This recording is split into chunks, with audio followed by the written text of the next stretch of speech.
Mes chers compatriotes, voici Sarko Info.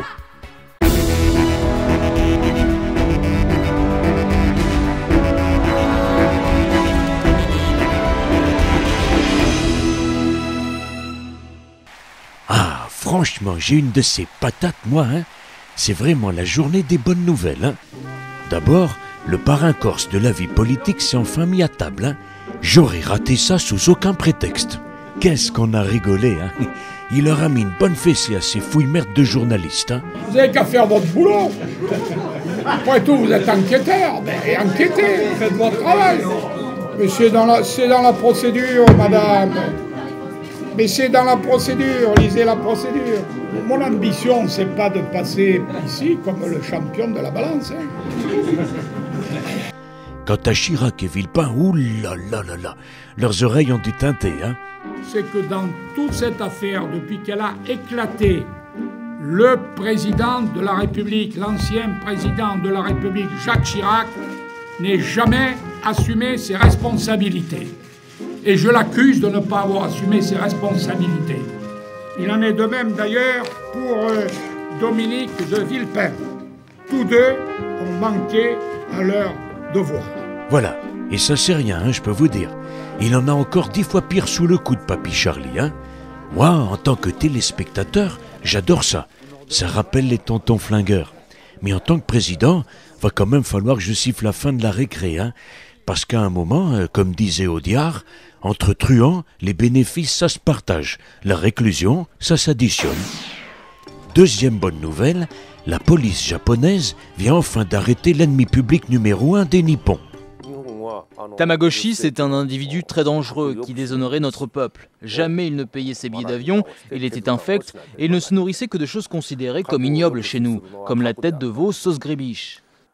Sa caractéristique, c'est qu'il se grimait pour changer de visage à chacun de ses forfaits. Manque de bol, c'est le jour où il n'était pas déguisé qu'il a été immédiatement reconnu. Troisième bonne nouvelle, qui va rassurer tous les Français, Roselyne est allée se faire vacciner contre la grippe A dans un gymnase. Voilà, c'est bien, hein. D'ailleurs, moi aussi, je vais me faire vacciner. Enfin, c'est elle qui le dit, hein, alors... Oh, le président de la République est absolument décidé à se faire vacciner. Il me l'a encore confirmé mardi soir. Tous les ministres vont y passer, y compris Jean-Louis Borloo. Mais pour lui, on a rusé. On lui a dit que le vaccin nouveau arriverait à minuit et qu'il aurait de la cuisse en bouche avec un petit goût de banane et de fruits rouges pas dégueux. Le seul qui résiste, comme d'hab, c'est Copé. Il peut rien faire comme les autres, hein. Jean-François, d'abord, tu es en pleine forme. Tu as envie de garder ta fonction pleinement opérationnelle de président du groupe UMP à l'Assemblée nationale, eh bien fais-toi vacciner. Bon, comme ça il est prévenu, hein. En même temps, bon, s'il en meurt, hein, on sera pas nombreux à le regretter, hein. Non, je déconne. Autre bonne nouvelle, Frédéric Mitterrand m'a prouvé aujourd'hui qu'il commence enfin à comprendre ce que c'est que d'être ministre. Éric Raoult, le tocard du Rincy, alors lui, hein, je peux vous dire qu'il n'est pas prêt de le devenir un jour, hein. Il est même le dernier sur la liste, après Laporte et le nain Piral. Sans déconner, hein, qu'est-ce qu'il est allé donner son avis dont on se tamponne sur le Goncourt? Pour moi, un prix Goncourt, c'est une personnalité française reconnue par l'Académie Goncourt, mais c'est aussi un auteur qui, partout dans le monde, va être un peu un champion de la francophonie.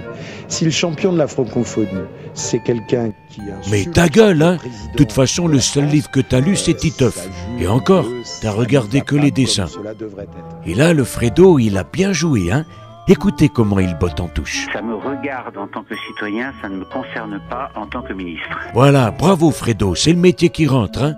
Tu fais Ponce Pilate, je m'en lave les mains, circuler, y a rien à voir. Si tu continues comme ça, dans 120 ans, tu auras le niveau de Pasqua. Et pour conclure, tiens, une ultime bonne nouvelle pour la route, hein. Je vais vous prouver que je suis devenu sans conteste le gars le plus drôle de France. L'autre jour, j'ai décoré Danny Boone dans l'ordre des chevaliers de la Légion d'honneur. Et là, j'ai pu démontrer au comique préféré des Français que j'étais drôlement plus marrant que lui. Danny, je l'aime bien en plus, hein. Pas comme tous ces nasbrocs qui me pompent l'air et que je suis malgré tout obligé de décorer à tour de bras. Je suis pas obligé de décorer que des gens que je connais pas, que des gens que j'apprécie pas. ou que des gens qui ont dit du mal de moi. Voilà, je trouve que je vais faire un truc étrange, je vais décorer quelqu'un qui le mérite, avec qui on s'est toujours bien entendu. Ça fait un moment qu'on se tire la bourre, Danny et moi, hein. Lui, il a fait 20 millions d'entrées, et moi, presque 19 millions de voix. Mais là, je lui ai montré qu'il sait papa, hein. Vous êtes fils d'un Kabyle, marié à une catholique picarde, d'un boxeur devenu chauffeur routier avant-hier. Bon, ça commençait pas terrible, il faut bien reconnaître les choses. Bon, disons que, question rêve, on part de loin. Et voilà, rhabillé pour l'hiver le ch'ti, hein. Comme ça, il aura moins froid dans son pôle Nord tout pourri. Allez, bon courage, hein, et à demain.